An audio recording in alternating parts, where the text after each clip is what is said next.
د هیواد پخوانی ولسمشر حامد کرزي هم بالاخره د پاکستانی حکومت پر لوري خپله خوله خلاصه کړه.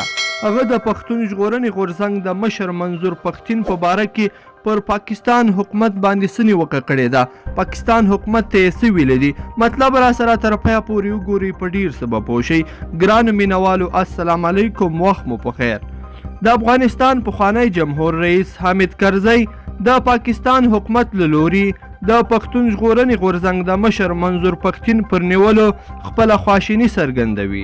حامد کرزي زیاتوي په داسې حال کې چې زموږ سیمه د افراطیت او تروریزم له درده ځورېږي، د داسې سیاسي مشرانو او فعالانو ځورول او بندیانول چې د خپلو نظریاتو د بیان او حقوقو د غوښتلو لپاره د عدم تشدد، سوله او مدني لارې غوره کوي، په لوی لاس نویو کړکېچونو او ستونزو ته لاره اوارول ګڼل کېدای شي.